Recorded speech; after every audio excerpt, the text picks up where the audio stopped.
여기 한국의 락밴드 크라잉넛을 생각하게 하는 나라가 있다. 룩셈부르크는 유럽에 위치한 국가이다.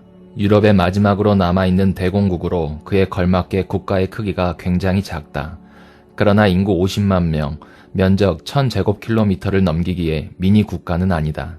조세 회피처 효과로 1인당 GDP 세계 1위를 유지하는 엄청난 부국이기도 하다. 수도는 국명과 같은 룩셈부르크다. 네덜란드, 벨기에와 함께 베네룩스를 구성한다. 나라의 크기가 상당히 작음에도 독일, 프랑스, 벨기에 세 나라가 인접해 있다. 룩셈부르크의 공식 명칭은 러처부어시 대공국이다. 고대 독일어를 어원으로 하며 작은 성 또는 작은 요새를 뜻한다. 국호에서 알 수 있듯이 대공이 존재하고 있다. 원래 이 땅을 다스리던 룩셈부르크 가문은 한때 신성 로마 제국의 제위와 보헤미아 왕국의 왕위를 차지했고 헝가리 왕국과 크로아티아 왕국까지 차지했지만 지금은 가문이 사라지고 지명만 남아있다. 한때 유럽 많은 지역을 지배했던 가문답게 룩셈부르크 혹은 릭상부르라는 이름은 유럽 여러 지역에서 찾아볼 수 있다. 예를 들어 프랑스 파리에 릭상부르 궁전이 있다. 룩셈부르크의 국기는 빨강, 흰색, 파랑, 가로 줄무늬로 1:2 또는 3:5 비율이다. 색깔은 룩셈부르크 백국 시절부터 사용한 색이다. 1845년 등장했지만 1972년이 돼서야 공식 국기로 채택했다. 같은 해 7:5 비율의 상성기를 지정했다. 이 상성기는 선박뿐 아니라 항공기 등에도 쓰인다. 네덜란드 국기와 혼동 문제를 방지하기 위해 1993년 7월 27일 개정 법률에 의해 국기와 상선기에 정확한 색상이 지정되었다. 지정된 색상은 맑은 청색과 빨강이며 상선기는 맑은 청색과 빨강은 국기의 것과 동일하고 사자의 왕관에 지정된 색은 노란색이다. 네덜란드 깃발과 구분이 어렵다는 이유로 2006년 당시 CSV 소속 의원인 미셸 볼터가 국기 변경을 제안했었다. 2007년 7월 국무회의에서 삼색기는 국기로서의 지위를 유지해야 하지만 룩셈부르크 대공국 내에서는 붉은 사자 깃발이 삼색기와 동등하게 쓰일 것이라고 결론을 냈다. 1993년 개정된 국가상징법의 개정을 통한 지위 변경이라기보다 기존 법에 명시된 상성기로 쓰이는 깃발을 삼색기와 동일한 비율을 적용해서 민간기로 쓰도록 인정한 것이라고 보면 된다. 그럼에도 불구하고 지금도 국기를 바꾸자는 이야기는 간혹 나오고 있지만 국기를 바꿀 생각이 없다는 것이 현재 정부의 입장이다. 현재는 사용례와 같이 룩셈부르크에 공적인 행사가 있을 때 삼색기와 함께 민간기를 같이 개양한다. 유럽연합과 같은 국제적인 자리에서는 삼색기를 쓰고 있다. 입헌 군주제이면서 의원 내각제를 운영하고 있다. 의회는 60석의 단원제로 구성되어 있으며 임기는 5년이다. 전국을 4개의 선거구, 중앙 21석, 동부 7석, 북부 9석, 남부 23석으로 나누며 개방명부식 비례대표제를 채택하고 있다. 즉, 선거구에 선출한 후보자 수만큼 투표할 수 있으며 여기서 여러 정당으로 분할 투표제를 하거나 한 후보에게 2표까지 누적 투표제를 시행한다. 1919년 의무투표제를 채택했지만 사실상 사문화된 상태이다. 그럼에도 투표율이 높아 보통 90% 범위 내에서 플러스 마이너스 1%로 오가고 있다. 열린여당의 한 축인 녹색당의 의석이 반토막 나면서 과반 의석이 무너졌다. 이에 기독사회인민당이 조각권을 얻었고 협상 끝에 기독사회인민당과 민주당의 연립내각이 출범했다. 룩셈부르크의 역사는 카롤루스 대제 사후 프랑크 왕국이 셋으로 분할되었을 때 잠시 장남 로타르 1세의 영지인 중프랑크에 속했다. 중프랑크의 영토 중 알프스 이북 지역은 로타르의 이름을 따서 로타링기아, 로트링겐으로 불린다. 로타르가 죽고 로트링겐을 두고 서프랑크 왕국과 동프랑크 왕국의 분쟁이 벌어졌으나 최종적으로 동프랑크 왕국을 계승한 독일 왕국에 병합되었다. 이후 브라반트 공국, 림비르흐 공국, 룩셈부르크 공국, 플란데른 백국 등이 있던 신성 로마 제국에 속하게 되었다. 아르덴 백작 지크프리트 1세가 트리어의 성 막시민 수도원으로부터 룩셈부르크 일대의 영토를 얻어내어 룩셈부르크 백작이 되어 다스렸다. 지크프리트 1세가 세운 룩셈부르크 가문은 결혼 동맹 덕분에 14세기 초 보헤미아 왕국을 획득했고 신성 로마 제국의 황제로까지 선출되었다. 룩셈부르크 가문은 아예 본거지를 보헤미아의 프라하로 옮겼다. 룩셈부르크는 브라반트 공국, 림비르흐 공국 등과 함께 합쳐졌다. 1437년 룩셈부르크 가문의 대가 끊겼고 부르고뉴 공국이 새로 룩셈부르크를 지배했다. 이후 결혼 동맹을 통해 1477년 합스부르크 가문 출신의 신성 로마 제국 황제 막시밀리안 1세가 부르고뉴 공국을 상속받아 합스부르크 네덜란드를 형성했다. 막시밀리안 1세의 장손자 카를 5세가 퇴위하고 합스부르크 가문이 둘로 나눠졌을 때 합스부르크 네덜란드에 속해 있는 룩셈부르크는 스페인 압스부르고 왕조의 스페인령 네덜란드에 상속되었다. 17세기에 프랑스 국왕 루이 14세에 의해 잠시 프랑스에 병합되었다가 다시 스페인으로 돌아왔다. 1714년 스페인 왕위 계승 전쟁의 결과 오스트리아 합스부르크 가문의 합스부르크 제국으로 넘어가 오스트리아령 네덜란드에 속하게 되었다.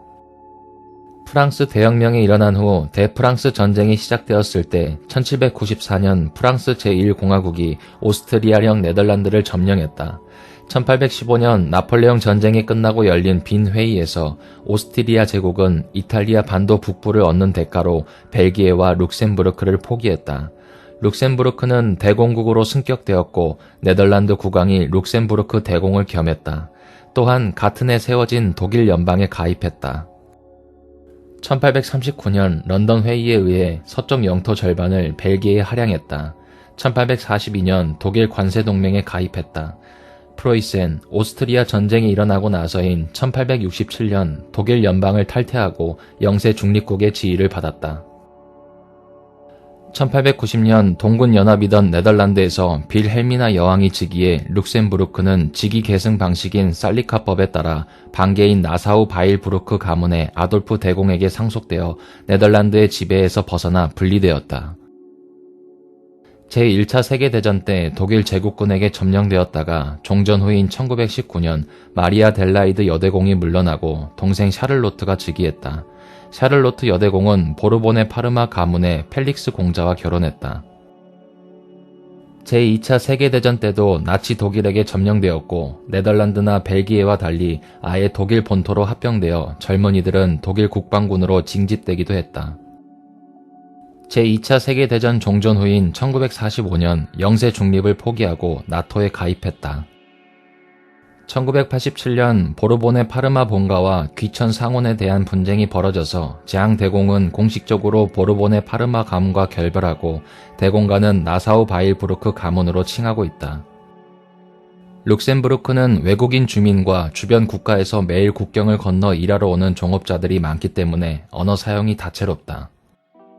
룩셈부르크 헌법 제29조의 근거에서 제정된 1984년 2월 언어규정법에 의하면 룩셈부르크어는 국어, 행정, 사법 언어이고 그 외 프랑스어는 입법, 행정, 사법 언어, 독일어는 행정, 사법 언어로 규정되어 있다. 교육을 통해 언어를 접하는 순서는 룩셈부르크어, 독일어, 프랑스어 순이다. 프랑스어는 사실상 공용어의 역할을 한다. 우선 입법 활동은 프랑스어만을 사용한다. 정확히 말하면 법안 작성 등 글로 쓰는 건 프랑스어로, 토론 등 말로 하는 것은 룩셈부르크어로 한다. 그러나 1980년대까지만 해도 프랑스어로 토론했다. 결과적으로 룩셈부르크 법률은 프랑스어로만 되어 있고 기타 공적 영역에서도 프랑스어 위주의 사용이 두드러진다. 룩셈부르크는 프랑코포니 회원국이며 UN, 유럽연합 등 국제 무대에서도 꾸준히 프랑스어를 사용한다. 룩셈부르크어는 1984년에서야 국어로 지정되었다. 개별 언어로서 정립된 지가 오래되지 않아 어휘량이 부족하고 철자법 체계도 통일되지 않은 상황이다. 그래서 토박이들 사이에서 비전문적이고 짧은 일상 대화 위주로만 사용되고 있다. 재밌는 것은 수도가 있는 남쪽에선 프랑스어 어휘를 섞어 쓰고 북쪽에선 독일어 어휘를 빌려 쓴다. 현지인들과 대화해보면 아직도 자국어를 독일어 사투리로 인식하는 사람들이 종종 있다. 국어이기도 하고 정부에서 사용을 장려하고 있기 때문에 사용률 자체는 높다. 그래서 프랑스어가 룩셈부르크에서 여전히 중요한 위치에 있는 것은 사실이지만 현지인들은 룩셈부르크에 오래 살고 있으면서 룩셈부르크어를 쓰지 않는 것을 반기지 않는 경향이 있다. 독일어는 행정 언어보다 룩셈부르크어의 문어체라는 인식이 더 강하다. 예를 들면 경찰서에서 룩셈부르크어로 신고를 하면 독일어로 받아쓰고 진술서를 준다. 사투리를 사용해도 글은 표준어로 쓰는 원칙과 비슷하다. 룩셈부르크인들은 독일어와 미묘한 관계를 가지고 있다. 독일어를 너무 못하면 교육을 제대로 못 받은 사람으로 여기지만 또 너무 유창하게 하면 진정한 룩셈부르크 사람이 아니라고 한다. 제2차 세계대전 때 독일에 의해 점령당한 이후 차차 룩셈부르크의 독자적 정체성이 형성되면서 생긴 관념으로 보인다. 룩셈부르크어가 독일어와 같은 뿌리를 두고 있어 친밀도가 높지만 그렇다고 해서 독일어를 아주 반기지도 않는다. 그래서 프랑스어와 달리 독일어는 글을 쓰는 수단일 뿐 말로서는 자주 사용하지 않는다. 물론 독일어로 말을 걸면 독일어로 답해준다. 초등교육에서는 독일어와 룩셈부르크어, 중고등교육은 프랑스어 위주로 사용된다. 룩셈부르크어만의 어휘가 아직은 부족하기에 보완하는 역할도 있다. 결과적으로 룩셈부르크 토박이들은 다국어 화자며 교육 수준이 높을수록 프랑스어와 독일어를 유창하게 한다. 반면 외국인 근로자들과 이민자들이 룩셈부르크어를 배우려 하지 않는다. 특히 프랑스어를 쓰는 프랑스와 벨기에 사람들이 두드러진다. 이에 정부는 이민자들에게 국어를 배우라고 권장하지만 프랑스어만 그럭저럭 할 줄 알면 일상생활에 전혀 지장이 없기 때문에 필요를 못 느낀다고 한다. 룩셈부르크 시를 포함한 남쪽에선 프랑스어가 주류 언어이다. 가게나 식당 등 일상생활에서는 제일 먼저 프랑스어로 대화를 시도한다. 룩셈부르크어를 못하는 사람들이 과반수이고 어차피 토박이들도 프랑스어로 말을 건네기 때문이다. 특히 수도권은 2차 대전 이후 대거 이주해온 포르투갈계 자손들이 많아 룩셈부르크어보다 포르투갈어가 자주 들린다. 반면 북쪽으로 갈수록 룩셈부르크어와 독일어가 확실히 더 많이 쓰인다. 영어는 제도적으로 지정된 언어는 아니지만 사실상 제2의 공용어 역할을 한다. 세계적인 회계법인이 많은 나라로서 영어를 구사하는 인력이 중요시되고 있기에 중고등교육 과정부터 영어를 가르친다. 특히 수도는 4대 회계사, 투자은행, 유럽연합기구들이 밀접된 곳이라 룩셈부르크어 한마디도 모르면서 영어로 일하고 사는 외지인들이 수두룩하다. 적어도 룩셈부르크 시내에선 대부분의 공공기관에서도 영어로 소통이 가능하고 생활하는 데 큰 문제가 없다. 하지만 기본 언어가 프랑스어라서 직장에선 영어를 사용해도 일상생활에서는 프랑스어 몇 마디를 아는 것이 필수다. 신문과 방송은 전통적으로 독일어를 사용했지만 점점 프랑스어를 사용하는 추세다. 종류로 따지면 독일어 신문이 조금 더 많지만 배포 또는 구독자 수로 따지면 프랑스어 신문이 더 많다. 방송의 경우 RTL 채널의 주 언어는 룩셈부르크어이다.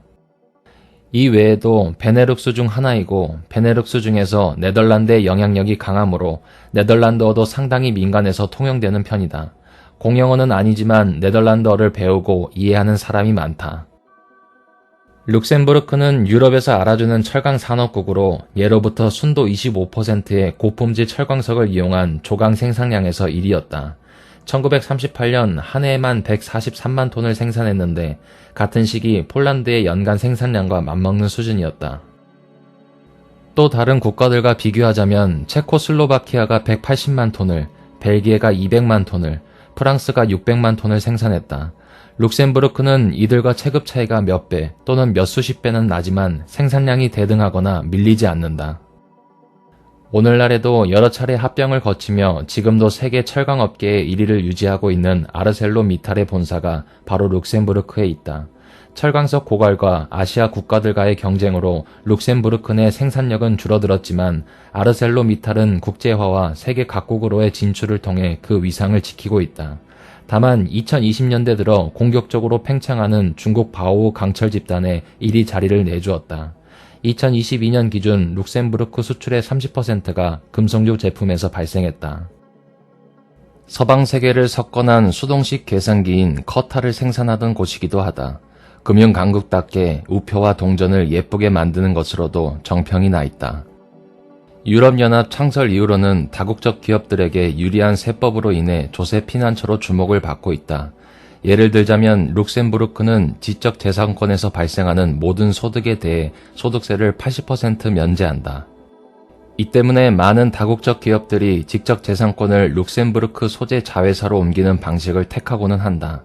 금융위기 이후 이와 같은 조세 문제가 불거지면서 OECD 등에서 눈총을 받고 있기 때문에 앞으로 상당한 변화의 가능성이 있다고 할 수 있다. 2010년대에 지구 바깥의 소행성에서 광물 자원을 채굴하는 우주 광산 프로젝트를 정부 차원에서 추진 중이다.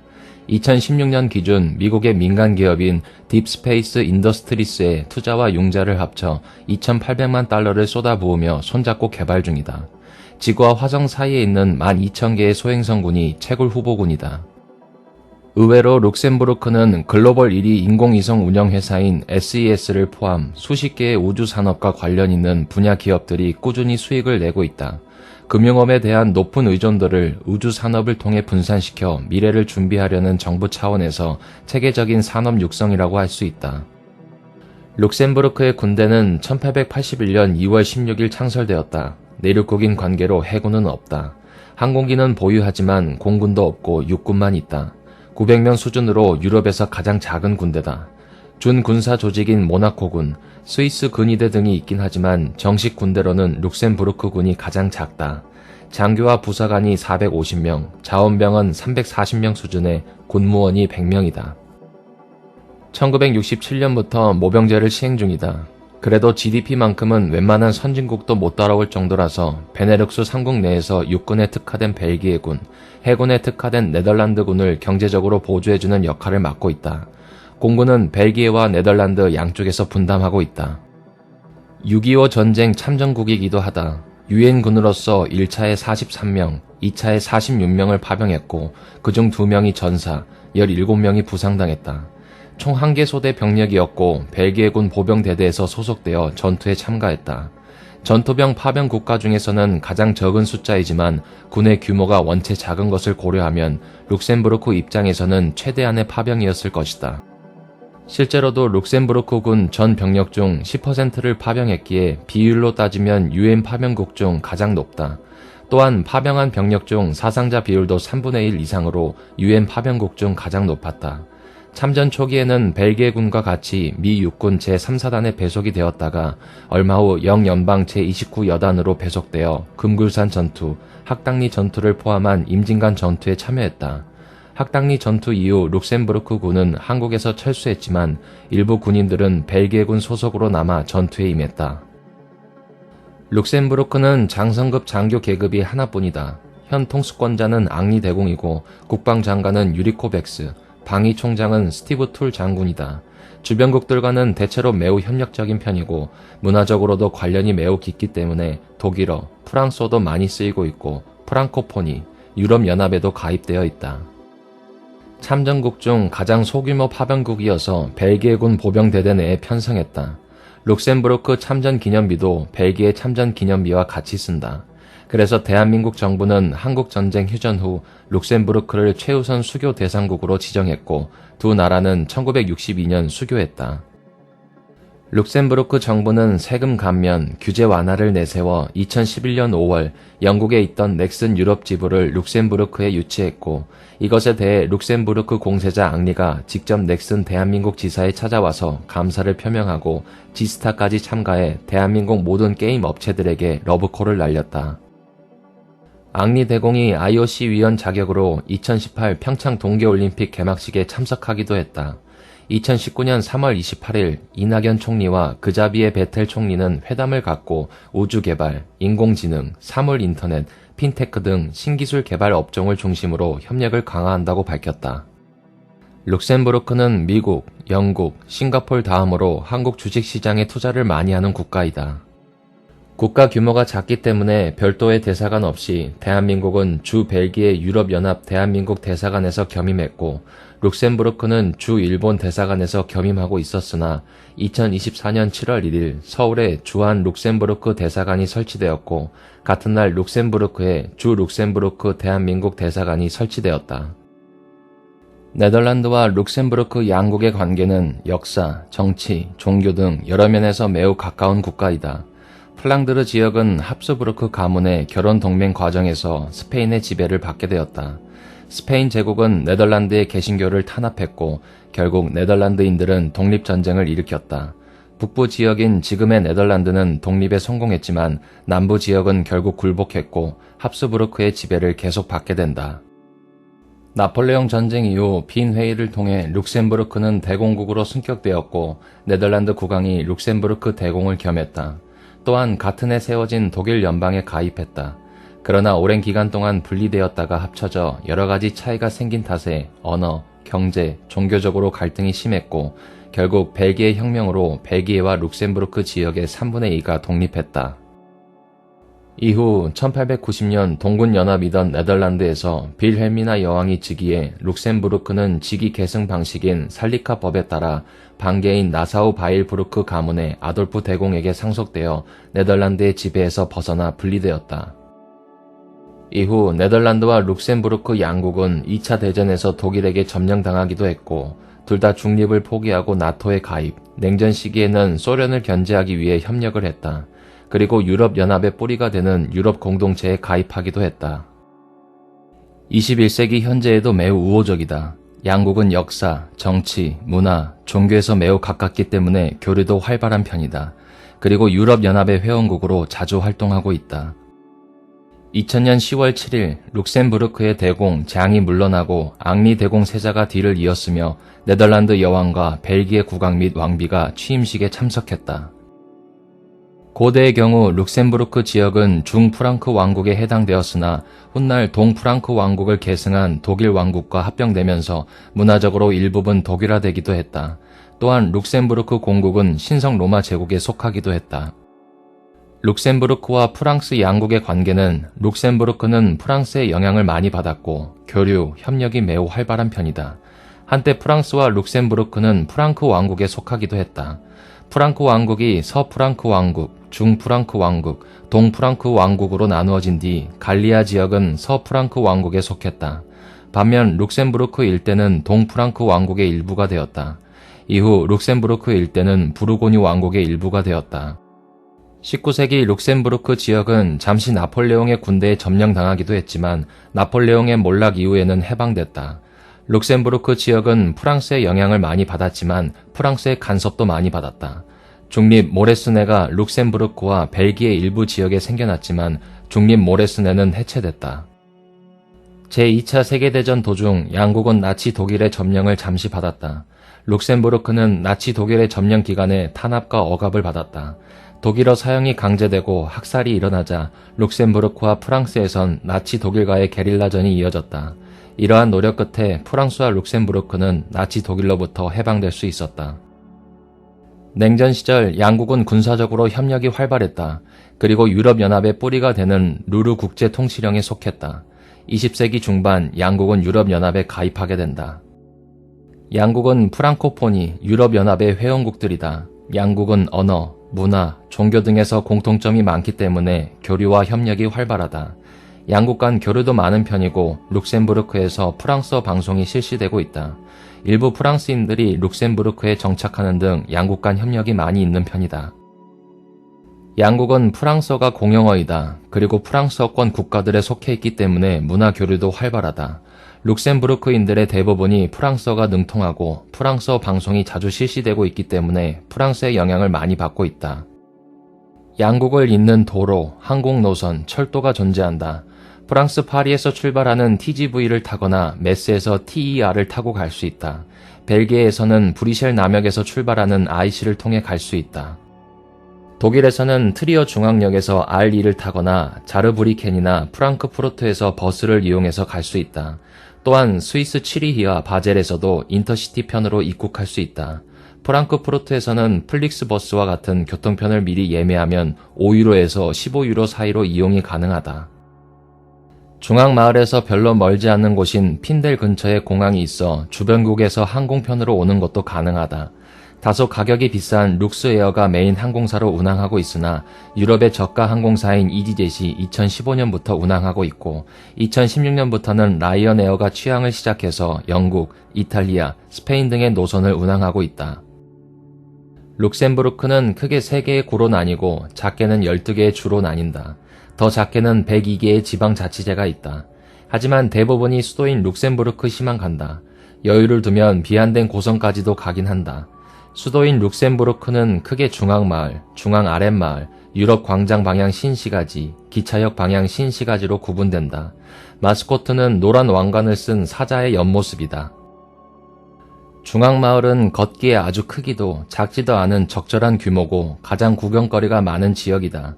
그래도 성체 외곽을 돌아보거나 시내를 걸어보거나 공원에서 쉬어보거나 하는 정도가 전부이다. 릭상부르 도시 박물관이나 공궁도 자리하고 있는데 릭상부르에 관심이 있는 것이 아니라면 안 봐도 무방할 정도이다. 중앙 아랫마을은 중앙마을을 덮어주는 형태로 길쭉하게 들어서 있고 99%가 거주구역인데 아랫마을과 중앙마을 간의 고도차가 등산 수준으로 높다. 중앙 시내와 아랫마을을 연결하는 길은 여러 군데로 나뉘어 있다. 출퇴근하는 시민들을 위해 만들어둔 엘리베이터가 2곳이 있는데 걸어서 오르내릴 시간적 여유가 없다면 이용해볼 법하다. 특히 북쪽에 위치한 투명 엘리베이터는 고소공포증만 없다면 전망을 보기에 안성맞춤이다. 그 외에는 오솔길 비슷한 길로 약간 빙빙 돌아가는 코스에 일반 가정집들이 길 사이에 드문드문 있는 코스가 있다.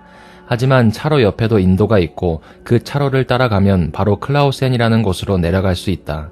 옆에 다리를 통해서도 내려가는 길이 있다. 아랫마을에는 오래된 수도원이 있고 그 근처에는 양조장도 있다. 특별한 관광지는 아니지만 굉장히 차분하고 조용하며 알제트라는 작은 강이 흐르고 있고 예뻐서 강을 따라 작은 길도 있어 걸으면서 위에 마을도 한 번씩 올려다보는 것도 좋다. 그래도 중앙마을에서 바라본 아랫마을들이 룩셈부르크의 주요 구경거리이기도 하다. 중앙마을 반대편 언덕으로 올라가면 유럽연합 건물이 있고 그 근처에 룩셈부르크 박물관이 있다. 아랫마을에는 클럽도 있고 호스텔도 있어서 젊은 관광객들이 많이 찾게 되는 지역이기도 하다. 싸이의 강남 스타일이 한참 인기 있었을 때 싸이가 이 아랫마을에 있는 클럽에 와서 잠깐 공연하고 간 적도 있다. 시간이 여유롭다면 아랫마을과 윗마을을 연결해주는 작은 길들을 오가는 것도 나름의 재미이다. 시내 중심부에는 아랫마을로 가는 길은 여러 곳에 존재한다. 유럽 광장 쪽은 현대적인 마천로가 들어서 있지만 지금도 개발 중에 있다 보니 새 기둥 성체나 높은 건물들을 구경하고 찍고 오는 정도이며 기차역 방향의 신시가지도 룩셈부르크 사람들의 일상을 볼 것이 아닌 이상 이렇다 할 구경거리는 없는 편이다. 룩셈부르크에서 가장 유명한 1889년에 착공에 들어가 1903년에 준공했고 2017년 5월 기나긴 보수공사를 마친 아돌프 다리는 건설 당시 통치자인 아돌프 대공의 이름을 땄으며 당시 기준으로 세계에서 가장 큰 아치교였다. 기차역 방향 신시가지와 중앙마을 사이에 있으며 아돌프 다리 근방에 인포메이션 센터와 무료로 개방된 박물관과 자연공원이 있으니 룩셈부르크에 왔다면 둘러봐도 좋다. 고도차가 심하고 국가가 좁기 때문에 룩셈부르크 시내에서는 주로 버스가 운행되고 있다. 배차 간격은 15분에서 30분가량이며 티켓은 버스 안에서 2시간권 티켓 형태로 판매하고 있다. 주요 정류장에서는 자동 판매기를 쓸 수도 있다. 2020년 전까지 가격은 2유로였으며 종일권은 4유로였다. 특별히 무언가를 찍는 게 아니라 아주 조그만 종이가 티켓이다 보니 별달리 검사하는 시스템과 검표원이 없다. 그 대신 불시 검문이 있었고 무임승차로 걸리면 35유로부터 벌금이 나온다. 월 패스가 없다면 15유로부터 벌금이 매겨진다. 2017년 1월 기준으로 월 패스의 경우 시내 전용은 25유로, 룩셈부르크 전체 패스는 50유로인데 이걸로는 기차도 이용이 가능하다. 2015년 7월부터 시 정책으로 매주 토요일은 시내를 운행하는 버스가 무료가 되었고 2020년 3월 1일부터 대중교통을 전면 무료화했다. 시외로는 기차도 운행되고 있으며 2017년 12월 10일부터 룩셈부르크 시내에서 노면 전차인 트램이 운행되고 있다. 1차로 오픈된 구간은 룩스 엑스포에서 파펜달, 키르히베르크까지 8개 지역이었다가 2018년에는 스타레플라즈, 에투알까지 11개 지역이 되었다. 별도로 공영 자전거 시스템을 운영하고 있는데 7일 단기간 대여와 1년 장기간 대여로 나뉜다. 단기간의 경우 신용카드로 1유로를 먼저 지불하면 대여 권리가 생겨 이후 1회 30분은 무료, 5시간 30분까지 1시간 추가 시 1유로가 추가 청구된다. 5시간 30분부터 24시간까지는 추가 요금 없이 5유로로 고정되며 24시간이 지나면 분실로 간주된다. 룩셈부르크 내부 지도를 샅샅이 외우고 있다면 매우 편리하지만 그렇지 않으면 사실상 최대 하루 6유로를 주고 타는 셈이다. 이 자전거로 파리까지 간 사람도 있다. 자동차로 이동할 경우 대체로 양보를 잘해주는 운전 문화가 있어 크게 문제가 되지는 않는다. 다만 유럽 전체적으로 공사 구간이 많은 것을 감안해도 룩셈부르크가 특히 공사를 많이 하는 편이다. 일단 시내에서 진행되고 있는 것만 하더라도 트램로 건설, 시내 중심가의 신규 백화점 건축, 아돌프 다리 보수 공사 등 엄청나게 많이 있다. 그 외에도 고속도로 전체를 막는다든가 양방향을 일방통행으로 만든다든가 지역 전체를 막아버리는 경우도 상당히 자주 있을 정도다. 차라리 공사 구간이 아닌 곳을 찾는 게 더 나을 수도 있다. 그렇기 때문에 내비게이션에 의존하다가는 난감해지기 딱 좋은 운전 환경이기도 하다. 특히 출퇴근 시간에는 늘어난 인구에 따른 차량 증가와 어디나 존재하는 공사 구간이 시너지 효과를 일으킨다. 그래서 유럽치고는 자동 변속기의 비중이 매우 높은 국가이다.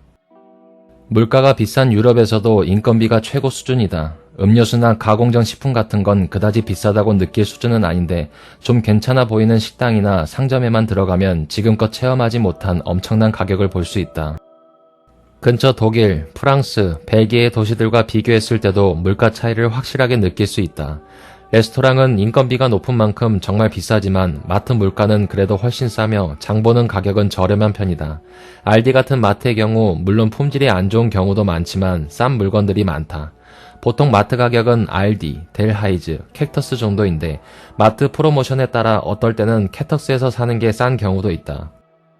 소득 대비 물가는 스위스와 비교하면 그리 높다고 보기는 어렵다. 앞서 언급한 근처 독일, 프랑스, 벨기에 도시 중 각각 독일의 트리어, 프랑스의 메스, 벨기에의 아를롱은 각각의 국가들에서도 물가가 비교적 저렴한 편인 도시들이다. 룩셈부르크가 금융업으로 새롭게 부상한 소규모 국가긴 하지만 스위스 같은 국가가 아닌 조세 피난처 성격이 강하고 주변 국가들의 상당히 종속적인 경제 구조를 가지고 있는 국가다. 괜히 이 작은 국가 안에서 프랑스어, 독일어, 영어, 룩셈부르크어 4개 국어를 다 써가면서 사는 게 아니다. 비싼 지역에도 저렴한 집은 존재하므로 포기하지 말고 잘 찾아다니면 금방 적응이 가능하다. 서로 말없는 경쟁이나 견제가 심하기 때문이다. 프랑스, 독일, 벨기에 세 국가에서 룩셈부르크로 출퇴근하는 사람들도 많지만 룩셈부르크인들도 이 주변 국가들로 나와서 거주하는 경우가 꽤 있는 편이다.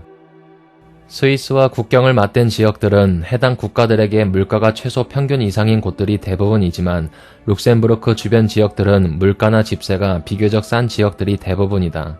그래서 주변 국가에서 길을 쓰고 룩셈부르크에 가서 일하려는 경우가 많지만 룩셈부르크는 인구가 적은 국가라서 비슷한 현상이 일어나는 스위스와 비교하면 일자리 수에 한계가 있다. 커피, 담배, 기름값은 다른 주변 국가들에 비교해 꽤 싸다. 그래서 국경 쪽에는 유럽에 나와 있는 전 세계 거의 모든 정제 회사들의 주유소를 볼 수 있다. 많이 들려서 기름을 넣고 커피와 담배를 엄청 사간다. 트럭들이 고속도로 끝차선에서 줄을 서고 있다면 막히는 게 아니라 주유하려고 기다리는 줄이다. 이걸 반영했는지 게임 유로트럭 시뮬레이터 2에서도 가장 기름값이 싼 국가다. 그래서 특히 벨기에 방향 고속도로의 경우 룩셈부르크 국경을 몇십 킬로미터나 지나서야 주유소가 존재한다. 프랑스인들도 술을 사러 넘어오기도 한다. 룩셈부르크는 여러 국가의 경계에 있다 보니 특별히 가리는 것 없이 다양함을 즐긴다. 어딜 가나 상점에 술이 넘쳐난다. 전통 맥주인 바틴과 보포딩을 많이 추천한다. 룩셈부르크의 와인과 맥주 구비량은 프랑스나 독일에 비할 바가 아닐 정도이다. 룩셈부르크는 내륙에 있는 것 치고 교통이 매우 좋다. 과거에는 철광업이 발달한 지역이었으며 지금은 금융업으로 산업 전환을 해서 세계 1위 수준의 소득을 얻은 국가다. 그만큼 주변 국가의 교통 인프라, 특히 스위스 7위부터 시작해 브리셀까지 이어지는 인터시티 라인은 매우 좋으며 날마다 출퇴근하는 프랑스, 독일, 벨기에 출신 사람들의 인원 수송과 들어오는 운반 화물들의 물량은 활발한 수준이다. 시내 교통체증 때문에 짜증이 나려고 해도 시내가 워낙 작아서 잠깐만 있으면 이미 교통체증 구간을 지나가 있는 상태다. 룩셈부르크 시내에서 핀델 공항으로 가는 방향이라면 물량이 좀 되지만 이 도로는 넓은 편이라 크게 문제가 되지 않는다. 여기 한국 락밴드 크라잉넛을 생각하게 하는 나라가 있다.